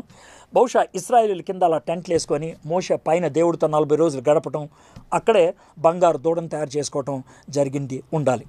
ఇది నెబో అనేటువంటి కొండ. ఇది యోర్దాను దేశంలో ఉన్నది. ఆ పైకి ఎక్కినప్పుడు ఆ దూరపు కొండలన్నట్లు కూడా మనకి అప్పట్లో ఉన్నటువంటి పట్టణాలన్నీ కూడా కనబడుతుంది. బెత్లెహేమ్ కానీ, ఎరికో కానీ, యెరూషలేం కానీ, హెబ్రోన్ కానీ, ఇవన్నీ కూడా హోరేబు కొండ కానీ అన్నీ చాలా స్పష్టంగా కనబడుతూ ఉంటాయి అన్నమాట. అక్కడి నుంచే చాలా స్పష్టంగా దేవుడు మోషేకి అక్కడి నుంచి చూపించి ఆ తర్వాత ఆయన చనిపోయినట్లు మనం చూస్తాం. కాబట్టి మౌంట్ సీనాయి పర్వతం, మౌంట్ నెబో, ఇవి చాలా ప్రాముఖ్యమైనటువంటి పట్టణాలు. సో దీంతో మనకి మొదటి 5 పుస్తకాలు అయిపోయినాయి. ఆ తర్వాత 1405లో యెహోషువ యోర్దానుని దాటి ఆయన ప్రవేశించాడు. ఆయన యోర్దాను దాటి ఇశ్రాయేల్ దేశంలో ప్రవేశించిన తర్వాత ఆయన 1375 క్రీస్తుపూర్వం 1375 లోపల అక్కడ ఉన్నటువంటి ప్రాంతాలని అన్నిటిని కూడా, అంటే ఒక 30 సంవత్సరాల్లో ఆ ప్రాంతాలను అన్నిటిని గెలుచుకున్నాడు ఆయన. 30 సంవత్సరాల్లో గెలుచుకొని వాటిని యూదులకి, ఇశ్రాయేలీలందరికీ పంచిపెట్టేశారు. కాబట్టి యెహోషువ గ్రంథానికి 30 సంవత్సరాల చరిత్ర అన్నమాట. ఇది మొదట సెంట్రల్ పార్ట్ని ఆయన గెలుచుకున్నాడు. రెండోది సదరన్ పార్ట్, దక్షిణానికి వచ్చి అక్కడ గెలుచుకున్నాడు. మూడోది నార్దరన్ పార్ట్, ఆ విషయాన్ని ఆయన గెలుచుకోవటం జరిగింది. సరే, యెహోషువ తర్వాత మనకి 12 మంది న్యాయాధిపతులు వస్తారు. ఈ న్యాయాధిపతుల కాలం సుమారు 350 సంవత్సరాలు. న్యాయాధిపతులు అంటే 12+2 ఆలోచించండి. 12 మంది మనకి న్యాయాధిపతుల గ్రంథంలో ఉంటారు. 11 మంది మగోళ్ళు, ఒక స్త్రీ. వీళ్ళ తర్వాత ఇంకొక ఇద్దరు న్యాయాధిపతులు ఉన్నారు, ఏలీ, తర్వాత సంసోను. ఏలీ సంసోన్ గురించి మనకి న్యాయాధిపతుల తర్వాత ఉన్నది కాబట్టి ఇక్కడ 12 మంది అని ఇక్కడ ప్రస్తావించడం జరిగింది. ఈ 12 మంది న్యాయాధిపతుల కాలంలో 21 అధ్యాయాలు కలిగినటువంటి న్యాయాధిపతుల గ్రంథంలో 7 సార్లు ఈ సైకిల్ నడిచింది. ఏంటా సైకిల్? మొదట వాళ్ళు పాపం చేశారు. పాపం చేస్తే దేవుడు వాళ్ళని అయితే మోయాబీలకు కానీ, లేకపోతే అశ్షీరీలకు కానీ, లేకపోతే ఫిలిస్తీన్లకు కానీ బానిసలుగా అప్పగించడం జరిగింది. అది రెండోది సర్విట్యూడ్. మూడోది సప్లికేషన్. అప్పుడు వాళ్ళు బాగా ఒత్తిడి ఎక్కువైనప్పుడు ప్రార్థన చేయటం. ఆ తర్వాత దేవుడు ఒక న్యాయాధిపతిని పంపించడం, ఒక సేవియర్ పంపించిన తర్వాత వాళ్ళకి విజయం వచ్చింది. ఆ తర్వాత నిశ్శబ్దం అయిపోవటం, మళ్ళీ పాపం. ఈ విధంగా 7 సార్లు ఈ చక్రం జరిగినట్లు చూస్తూ ఉంటాం. ఇదే కాలంలో రూతు మనకి కనబడుతూ ఉంటుంది. రూతు ద్వారా దేవుడు తాను ఏర్పరచుకునేటువంటి రాజుని మనకి ప్రపంచానికి అందించాడు. అందుకనే అక్కడ మనకి సమీప బంధువుడుగా యేసయ్య కనబడుతూ ఉంటాడు. తర్వాత సమూయేలు గ్రంథంలోకి వచ్చేప్పటికి మొదటగా ఏలీ ఉన్నాడు. ఆ ఏలీ గురించి ఎందుకు రాయాల్సి వచ్చింది అని అంటే మందసం అనేది పోయింది, గోల్డెన్ ఆర్క్ పోయింది. తర్వాత సమూయేలు గురించి రాయాల్సి వచ్చింది, ఎందుకంటే సమూయేలు ఆ మందసాన్ని తిరిగి దాన్ని ఒక ప్రదేశంలో పెట్టడానికి కారకుడు కాకుండా 2 రాజుల్ని ఆయన అభిషేకించాడు. అందుకనే సమూయేలు గురించి రాయటం జరిగింది. యూదుల పుస్తకంలో మొదటి సమూయేలు, రెండో సమూయేలు ఒక పుస్తకంగానే ఉంటే మనం వేరుగా చేసుకున్నాం. సౌలు గురించి ప్రాథమికంగా మొదటి సమూయేలు గ్రంథంలో ఉంటుంది. అదే విషయాన్ని మొదటి దినవృత్తాంతంలో 10లో కూడా చూస్తూ ఉంటాం. సౌలు 1050 లేదా 1045 ఈ కాలంలో రాజై ఉండాలి. 1010 దాకా 42 సంవత్సరాలు దగ్గర ఆయన పరిపాలించినట్లు మనం చూస్తాం. ఆ తర్వాత దావీదు. సౌలు ప్రజలు కోరితే ఇచ్చినటువంటి రాజు అయితే దావీదు దేవుడు ఏర్పరచుకున్నటువంటి రాజు. దావీదు గురించి రెండో సమూయేలు గ్రంథంలో ఉంటుంది. తర్వాత దినవృత్తాంతంలో మొదటి గ్రంథం 11 నుంచి 22 దాకా ఉంటుంది. 1100 BC నుంచి 970 దాకా మనకి దావీదు యొక్క పరిపాలన కనబడుతూ ఉంటుంది. సమూయేలు చివరి 3 ఆఫీసెస్ నడిపించినటువంటి వాడు, ప్రవక్త, యాజకుడు, జడ్జి. యేసుక్రీస్తు ప్రభువారు కూడా 3 ఆఫీసెస్ కలిగిన వాళ్ళుగా మనం చూస్తాం. Saul the king chosen by people, man after man's heart, తన హృదయాన్ని బట్టి ఆలోచించేవాడు. David the king chosen by God, man after God's heart. David king of Judah rule from Hebron for the first 7 years. సమూయేలు రెండో గ్రంథం 1 నుంచి 4 దాకా చూసినట్లయితే మొదటి 7 సంవత్సరాలు యోధా దేశాన్ని పరిపాలించాడు, హెబ్రోన్ కేంద్రంగా పెట్టుకొని. తర్వాత ఆయన జయోన్ని గెలుచుకొని యెరూషలేములో ఆయన రాజధాని సెటప్ చేసి 33 సంవత్సరాలు అక్కడి నుంచి పరిపాలన చేసినట్లు మనం చూస్తూ ఉంటాం. సరే, ఇక్కడి నుంచి పద్ధతి మారిపోతుంది. ఇక్కడ దాకా మనం పీపుల్ ఓరియంటెడ్గా చూసాం, ఈవెంట్స్ ఓరియంటెడ్గా. ఇక్కడ నుంచి ప్రవక్తలు, రాజు, ఏ ప్రవక్త ఏ రాజు దగ్గర ఉన్నాడు దాన్ని బట్టి మనం చదువుకుంటూ వెళ్తే కనుక చాలా సింపుల్గా ఉంటుంది. ఉదాహరణకి సౌలు, ఆయన టైంలో ఉన్నటువంటి ప్రవక్తలు సమూయేలు, గాదు. దావీదు కాలంలో ఉన్నటువంటి ప్రవక్తలు గాదు, నాతాను. ఓకే. సొలొమోను, దావీదు దగ్గర నుంచి సొలొమోన్కి ఆ యొక్క రాజ్యాధికారం ఇవ్వబడింది. మొదటి రాజులు 1 అధ్యాయం నుంచి 11 అధ్యాయం దాకా, దినవృత్తాంతంలో మొదటి గ్రంథం 23 నుంచి 29 దాకా సొలొమోను యొక్క రాజ్యాధికారం సంపాదించుకోవటం ఉంటుంది. ఆ తర్వాత యెరూషలేముని టెంపుల్ని, దేవాలయాన్ని ఆయన నిర్మించాడు. రాజుల గ్రంథం 1 అధ్యాయం 5 నుంచి 8 దాకా చూస్తాం. దినవృత్తాంతం 2 నుంచి 7 దాకా చూస్తాం.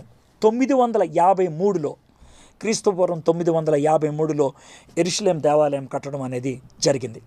ఆ తర్వాత 931లో సొలొమోను చచ్చిపోయాడు. దినవృత్తాంతం 2వ గ్రంథం 11వ అధ్యాయం, మొదటి రాజులు 11వ అధ్యాయం దగ్గర మనకి సొలొమోను యొక్క చరిత్ర అయిపోతుంది. సౌలు, దావీదు, సొలొమోను ముగ్గురు కలిసి 120 సంవత్సరాలు పరిపాలించారు.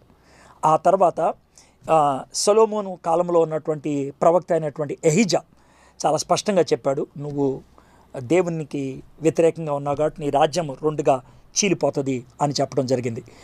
ఈ కాలంలోనే, సొలొమోను కాలంలోనే సామెతలు చాలా మట్టుకు రాయటం జరిగింది.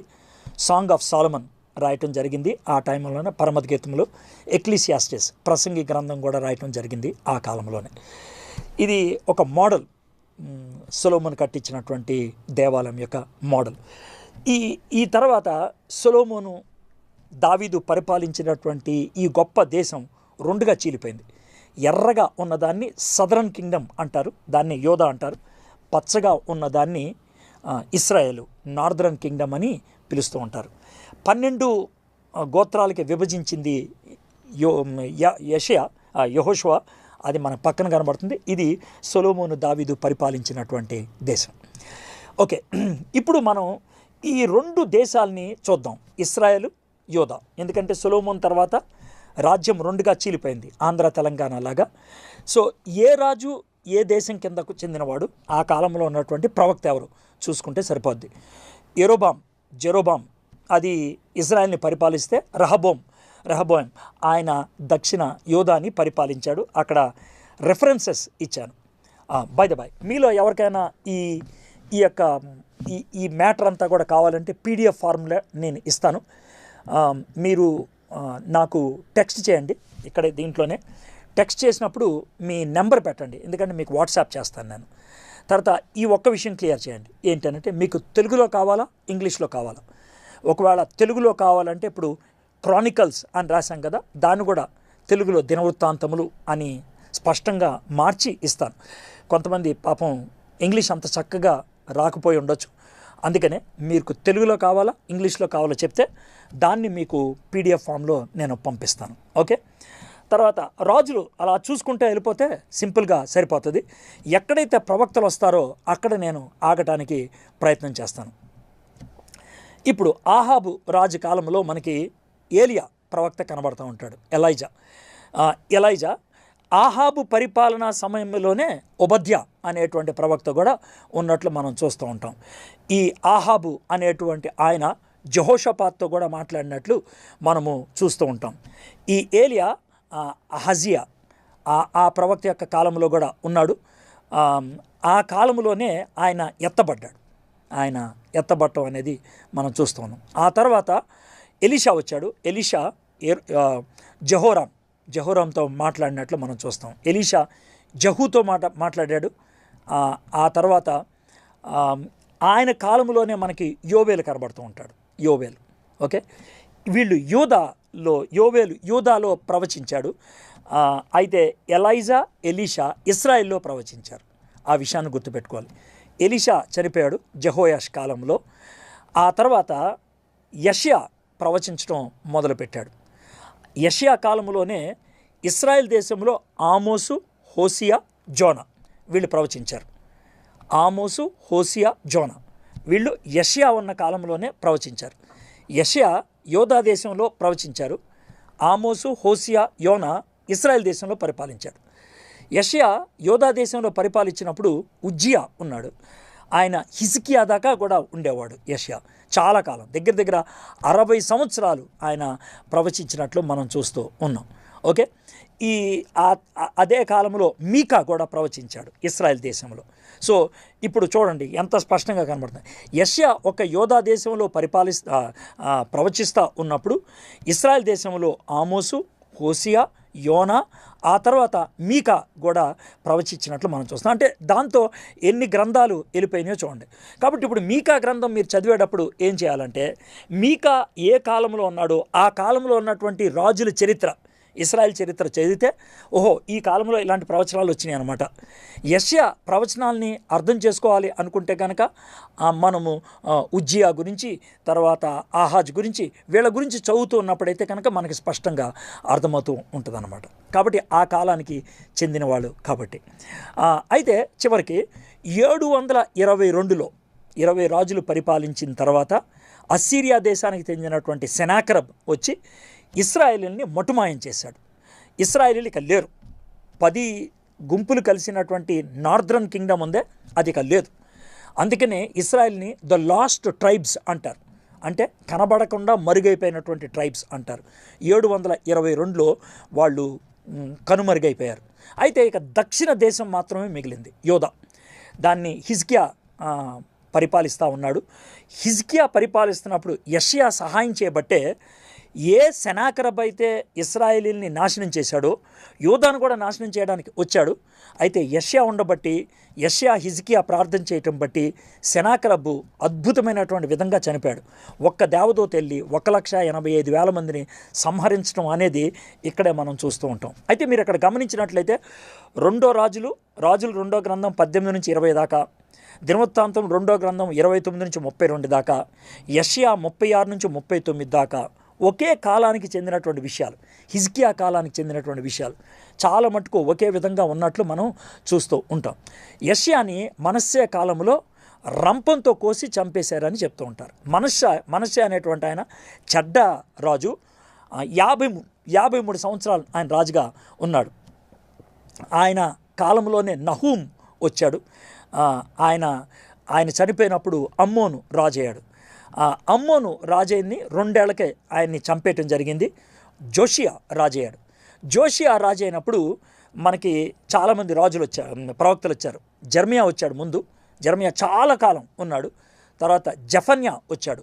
హుల్దా అనేటువంటి ఆమె కూడా అదే కాలంలో ప్రవచించినట్లు మనం చూస్తూ ఉంటాం. ఓకే, జోషియా చనిపోయిన తర్వాత జెహోయాస్ చనిపోయాడు. ఓకే, ఈ జెహోయాస్ కాలంలోనే నెబుకద్నెజర్ రావటం జరిగింది. ఆయన వచ్చి 10,000 మందిని ఎత్తుకెళ్ళిపోయాడు. యెరూషలేముని కొల్లగొట్టినట్లు మనం చూస్తూ ఉంటాం. ఆ తర్వాత హబక్కుక్ అనే ప్రవక్త వచ్చాడు. ఎజిక్యేల్ కూడా ప్రవక్తగా రావటం జరిగింది.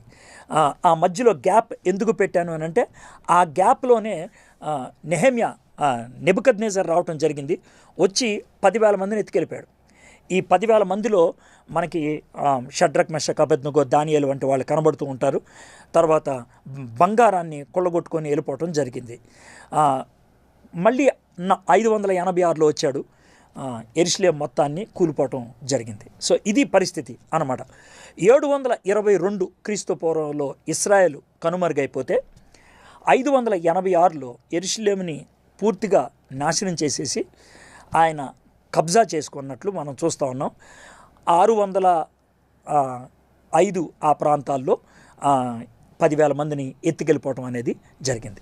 ఓకే, సో ఈ 2 రాజ్యాలు ఈ విధంగా ఉన్నాయి. అయితే మనకి సమూయేలు గ్రంథం, రాజుల గ్రంథం, దినవృత్తాంతం ఉన్నది కదా. ఎందుకు మనకి 2 ఉన్నాయి అనేది మనం చూద్దాం. సమూయేలు తర్వాత రాజుల గ్రంథంలో ప్రాఫిటిక్ పర్స్పెక్టివ్, ప్రవచనాత్మకమైన దృక్పథం కనబడుతుంది. మొదటి సమూయేలు, 2వ సమూయేలు. సమూయేలు రాసిన సమూయేలు మొదటి గ్రంథం, 2వ గ్రంథంలో, మొదటి గ్రంథంలో సౌలు గురించి ఉంటుంది, 2వ గ్రంథంలో దావీదు గురించి ఉంటుంది. సుమారు 1050 లేదా 1040 ఆ ప్రాంతంలో ఆరంభమైంది. 971 దాకా వెళ్ళింది దావీదు యొక్క పరిపాలన దాకా. మొదటిది 2 రాజుల గ్రంథం చూసినట్లయితే 971లో మొదలై 586 దాకా వెళ్ళింది. సొలొమోను దగ్గర నుంచి యెరూషలేము కూలిపోవటం దాకా. అయితే ఇప్పుడు కింద చూద్దాం దినవృత్తాంతంలో ఎలా ఉంది. ఇది ప్రీస్ట్లీ పర్స్పెక్టివ్. ఎందుకంటే దీన్ని యాజకుడైన ఎజ్రా రాశాడని చెప్తూ ఉంటాడు. యాజకుడైన ఎజ్రా ఎలా రాశాడంటే, దినవృత్తాంతాల మొదటి గ్రంథంలో ఆయన ఆదాముతో మొదలయ్యాడు, కానీ వివరంగా రాయటం సొలొమోనుతో మొదలైంది. ఆదాము నుంచి దావీదు దాకా రాసుకుంటూ వచ్చి అప్పుడు సొలొమోను గురించి రాయటం మొదలుపెట్టాడు. ఇది మనకి స్పష్టంగా కనబడుతుంది. మొదటి దినవృత్తాంతంలో దావీదు సొలొమోను గురించి ఎక్కువ రాసుకుంటూ వచ్చాడు. దినవృత్తాంతం 2వ గ్రంథంలో సొలొమోను దగ్గర నుంచి ఆయన ఎక్కడ దాకా వెళ్ళాడంటే కోరేష్ దాకా వెళ్ళిపోయాడు. పైన గ్రంథంలో ఏది రాజుల గ్రంథం 2దో కొనిపోబట్టడం దాకా తెలితే, దీంట్లో అయితే కొనిపోబడిన వాళ్ళు వెనక్కి పంపించడం దాకా తీసుకొచ్చాడు. అంటే 536 దాకా వెళ్ళాడు.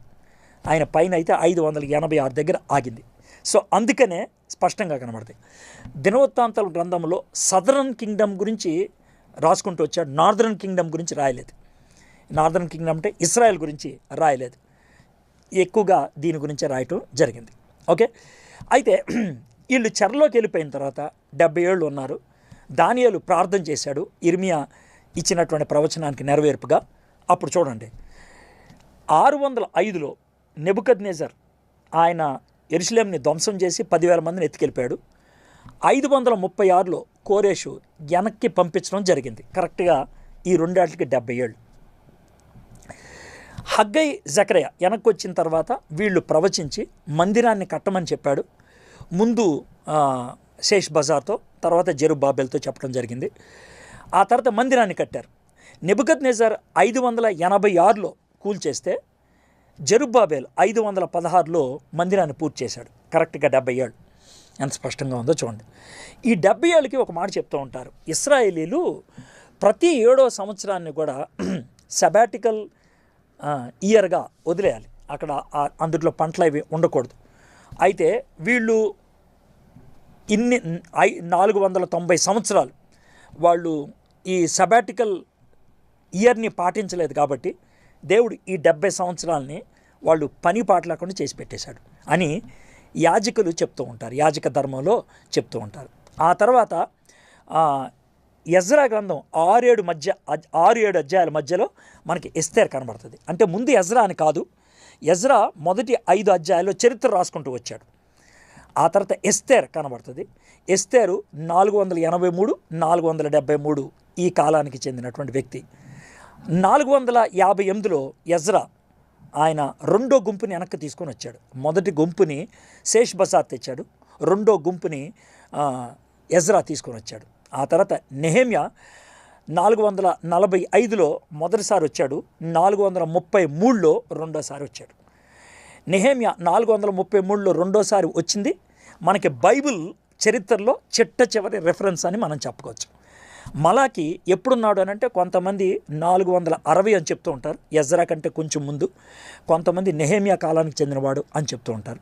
ఇది మనకి పాత నిబంధన పూర్తి అయిపోవటం జరుగుద్ది అన్నమాట.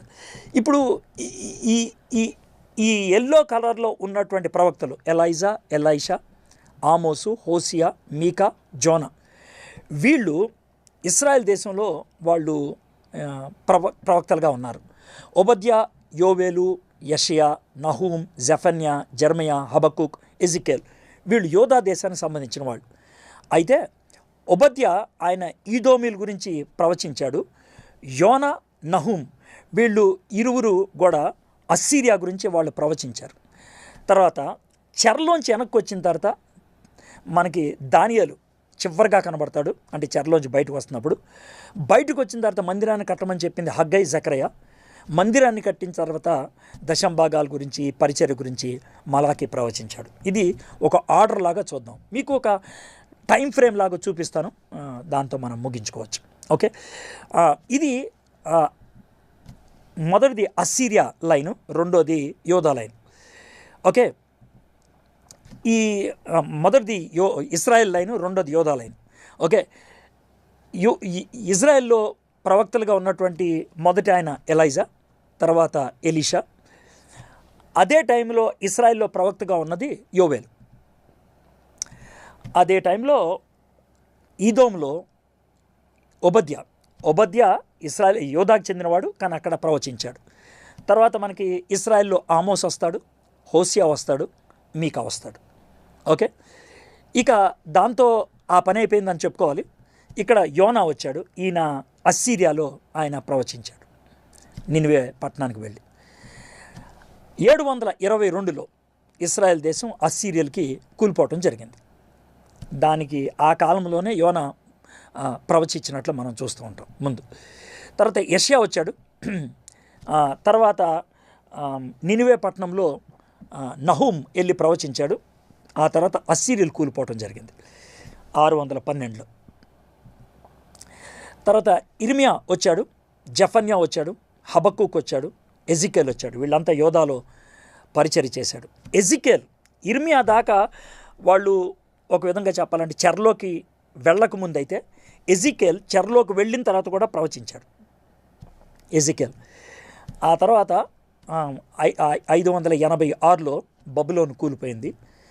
బబులోను నుంచి వెనక్కి వచ్చేటువంటి దినాల్లో చెర బయట కూడా ప్రవచించింది మొట్టమొదటిగా దానియేలు. చెరలోంచి బయటకు వచ్చిన తర్వాత హగ్గై, జకరియా ప్రవచించాడు.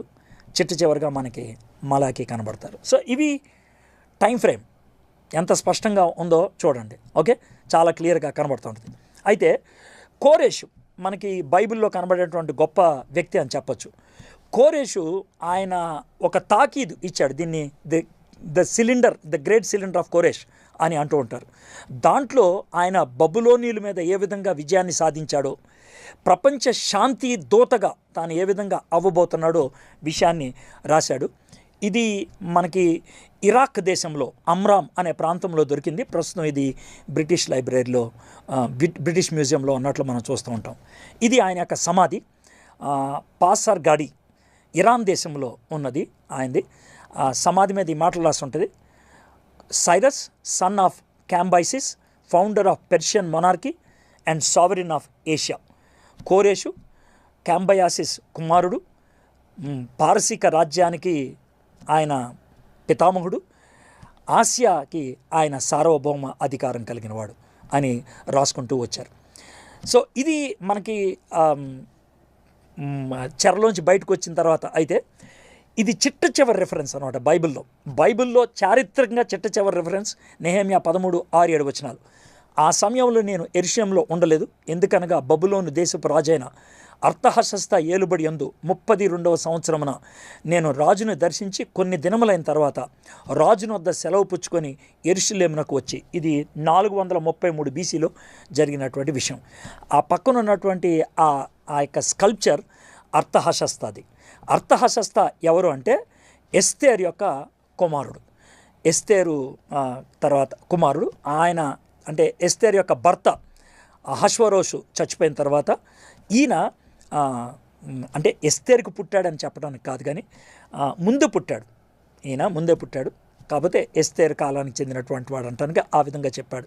పినతల్లి అని చెప్పాలి. ఇది మనకి బైబిల్లో ఉన్నటువంటి చిట్ట చివరి రాజు రెఫరెన్స్ అని చెప్పాలి. నార్మన్ గెయిజ్లర్ అనేటువంటి ఆయన బైబిల్ అంతా కూడా యేసు ప్రభు స్టోరీ అని అనటానికి ఏమంటాడంటే, ఆది కాండంలో స్త్రీ సంతానముగా కనబడేది యేసయ్య, నిర్గమాకాండంలో పస్కా గొర్రెపిల్లగా కనబడేది యేసయ్య, లేవికాండంలో ప్రాయశ్చిత్త బలియాగము యేసయ్య, సంఖ్యాకాండం బట్టి చీల్చబడిన బండ యేసయ్య, ద్వితీయోపదేశకాండం బట్టి నమ్మకమైన ప్రవక్త యేసయ్య, యెహోషువ గ్రంథములో యెహోవా సేనాధిపతి యేసయ్య, న్యాయాధిపతుల గ్రంథములో ఆధ్యాత్మికమైన విమోచకుడు యేసయ్య, రూతు గ్రంథములో సమీప బంధువుడు యేసయ్య,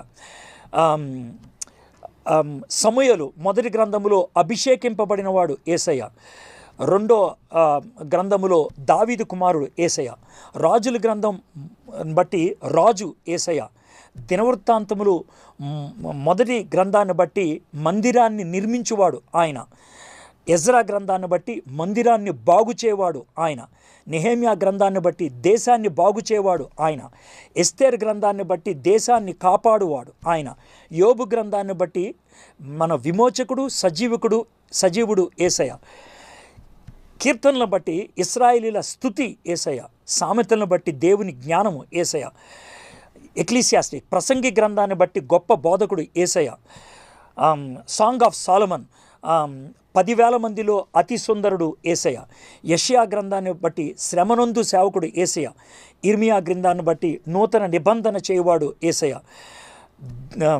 విలాప వాక్యాలను బట్టి దుఃఖాక్రాంతుడు యేసయ్య, ఎజిక్యేల్ గ్రంథంలో దేవుని మహిమ యేసయ్య, దానియేలు గ్రంథంలో రానున్న మెస్సయ్య యేసయ్య, హోషియా గ్రంథంలో విశ్వాసఘాతకులను సహితము ప్రేమించువాడు యేసయ్య, యోబేలు గ్రంథంలో ఇశ్రాయేలు దుర్గము యేసయ్య, ఆమోస గ్రంథంలో వ్యవసాయకుడు యేసయ్య, ఓబద్యా గ్రంథంలో రక్షకుడు యేసయ్య, యోనా గ్రంథంలో పునరుద్ధానుడు యేసయ్య, మీకా గ్రంథంలో ఏలేవాడు యేసయ్య, నహూము గ్రంథంలో లయకర్త యేసయ్య, హబక్కూకు గ్రంథములో పరిశుద్ధ దేవుడు యేసయ్య, జఫన్యా గ్రంథములో ఇశ్రాయేలు రాజు యేసయ్య, హగ్గై గ్రంథములో రాజ్యముల ఆశ యేసయ్య, జకర్యా గ్రంథములో నీతి చిగురు యేసయ్య, మలాకీ గ్రంథములో నీతి సూర్యుడు యేసయ్య. కాబట్టి ప్రాథమికంగా యేసయ్య గురించి ఈ గ్రంథమంతా కూడా రాయబడింది. పాత నిబంధన అంతా, పాత నిబంధన ఈజ్ నథింగ్ బట్ ఒక విధంగా యేసయ్య గురించి ఎదురు చూచేటువంటి పుస్తకం అనేటువంటి విషయాన్ని మనము గుర్తుంచుకోవాలి. కాబట్టి ఒక స్టోరీలాగా మనం చూసుకున్నట్లయితే చాలా సింపుల్గా ఇట్లా చెప్పచ్చు. అబ్రహాము 2165లో పుట్టాడు, 2065లో పిలువబడ్డాడు అని అనుకుంటే, దానికి మనము 650 సంవత్సరాల తర్వాత మనకి స్పష్టంగా కనబడేది మోషే చనిపోవటం, తర్వాత అదే సంవత్సరం వాళ్ళు వాగ్దానం దేశంలోకి ప్రవేశించడం. వాగ్దానం దేశంలోకి వెళ్ళిన తర్వాత 350 సంవత్సరాలు వేరువేరు న్యాయాధిపతుల కింద వాళ్ళు వ్యవహరించారు. ఆ తర్వాత 3 రాజులు 120 సంవత్సరాలు ఒకే రాజ్యాధికారం కింద ఉన్నారు. ఆ తర్వాత ఇశ్రాయేలీలు 722 దాకా ఉన్నారు. యూదులు 586 దాకా ఉన్నారు.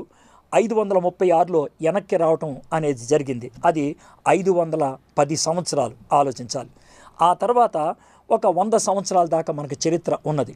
కాబట్టి బైబిల్ చరిత్ర ఒకవేళ విమోచన చరిత్ర ఎంతకాలం అనుకుంటే అబ్రహాము పుట్టుకతో ఆలోచించి మనము మలాకీ గ్రంథం దాకా వస్తే 1700 సంవత్సరాలు వస్తాయి.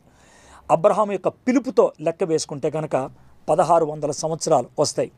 దేవుడు బైబిల్ని మనకి ఇచ్చింది అన్ని వివరాలు మనకి ఇవ్వడానికి కాదు. దేవుడు బైబిల్ మనకిచ్చింది ఆయన ఎవరో మనం తెలుసుకోవడానికి, మనం ఎందుకు సృష్టించబడ్డామో తెలుసుకోవడానికి, మనల్ని రక్షించడానికి ఆయన చేసేటువంటి గొప్ప ప్రయత్నం ఏంటో, తన ప్రణాళిక ఏంటో మనం తెలుసుకోవడానికి, ఆయన ప్రణాళికలో మనము అమర్చబడ్డాము అని మనము గుర్తించటానికి. అది మనము గుర్తించినప్పుడు వాక్యాన్ని సందర్భానుసారంగా ధ్యానం చేసుకున్నప్పుడు మన దేవుడు ఎటువంటి వాడో, మన జీవితం ఎలా ఉందో సుస్పష్టంగా మనము అర్థం చేసుకోగలుగుతాం. చివరిగా ఈ మాటలు చెప్తాను చూడండి. దేవుని వాక్యాన్ని ధ్యానం చేసుకున్నప్పుడు సందర్భానుసారంగా ధ్యానం చేయాలి. సందర్భంలోంచి బయటకు వస్తే తప్పుడు అర్థాలు వస్తాయి. సందర్భము అని అంటే చారిత్రకమైన సందర్భం, అక్కడ ఉన్నటువంటి పరిస్థితులకి, అక్కడ ఉన్నటువంటి స్థితిగతులకి, ఏ పరిస్థితులకి ఏ స్థితిగతులకి ఆ మాటలు చెప్పారు అనేది మనం చాలా స్పష్టంగా అర్థం చేసుకోవాలి. క్రైస్తవ విశ్వాసం చారిత్రకమైన విశ్వాసం, హిస్టారికల్ ఫెయిత్ అని అంటారు. కాబట్టి మన విశ్వాస ప్రమాణం చరిత్రలోంచి పుట్టుకొచ్చింది. క్రైస్తవ సిద్ధాంతము చారిత్రకమైనటువంటిది. కాబట్టి we are people who have faith that is historical. మనము విశ్వాసము ఏ చారిత్రకమైన విశ్వాసం మీద మన యొక్క బ్రతుకు ఉన్నది. కాబట్టి నాకు చరిత్రతో సంబంధం లేదు, నాకు చరిత్ర అవసరం లేదు అని కొట్టిపడేద్దు. You must know your history. మీరు చరిత్ర తెలుసుకుంటే మన విశ్వాసం గట్టిగా ఉంటుంది, పరిస్థితులకు అనుగుణంగా వ్యవహరించడానికి బాగుంటుంది. కాబట్టి ఈ విధంగా మనం పాత నిబంధనలో ఉన్నటువంటి గ్రంథాలు ఒకదాని తర్వాత ఒకటి ధ్యానం చేయబోతున్నాం. బ్రీఫ్గా అరగంట లేకపోతే 45 నిమిషాలు ఒక్కొక్క పుస్తకాన్ని. బట్ ఇది ఒక పరిచయంగా ఉంటుంది. నేను చాలా వేగంగా చెప్పుకుంటూ వెళ్ళిపోయాను. మీరు మరొకసారి వినండి so that you can get an idea. మీలో ఎవరికైనా ఇది పీపీటీగా కావాలంటే, పీడిఎఫ్ ఫార్మాట్లో కావాలంటే, ఇంగ్లీష్లో కావాలంటే ఇంగ్లీష్, తెలుగు కావాలంటే తెలుగు అని పెట్టి మీ వాట్సాప్ నెంబర్ని అక్కడ పెట్టండి. ఒకవేళ మీకు నా వాట్సాప్ నెంబర్ తెలిస్తే కనుక డైరెక్ట్గా నా వాట్సాప్ నెంబర్కి పంపించండి. నేను మీకు ఆ పీడిఎఫ్ ఫార్మాట్ని మీకు పంపించగలుగుతాను. మీరు ఎప్పుడైనా ఎక్కడైనా దీన్ని చూపించాలి అనుకున్నప్పుడు, దీన్ని రిఫర్ చేసినప్పుడు మనం క్రైస్తవులంగా యథార్థవంతులంగా ఉండాలి. కాబట్టి దీన్ని రిఫర్ చేయండి, దీన్ని కోట్ చేయండి. పలానా యూట్యూబ్ మెసేజ్ నుంచి నేను తీసుకున్నాను, పలానా వ్యక్తి చెప్పిన దాంట్లో నుంచి నేను తీసుకున్నాను. నేను ముందుగానే ఏ పుస్తకాల నుంచి నేను చెప్పానో మీకు చెప్పాను కదా, అదేవిధంగా మీరు కూడా స్పష్టంగా చెప్పగలిగి ఉండాలి. అది క్రైస్తవత్వంలో క్రైస్తవులుగా మనకు ఉండాల్సినటువంటి యథార్థత. కాబట్టి ఈ యొక్క సెషన్ ద్వారా మీకు పాత నిబంధన గురించి ఒక అవగాహన కలిగి ఉంటుందని నేను నమ్ముతున్నాను. God bless you. రానున్న దినాల్లో పాత నిబంధనలో ఉన్నటువంటి ఒక్కొక్క పుస్తకాన్ని మనం కలిసి ధ్యానం చేసుకుందాం. చిన్న ప్రార్థన చేసుకొని మనం ముగించుకుందాం. మా దేవా, మా ప్రభా, మీకు వందనాలు, స్తుతులు, స్తోత్రాలు చెల్లిస్తున్నాం.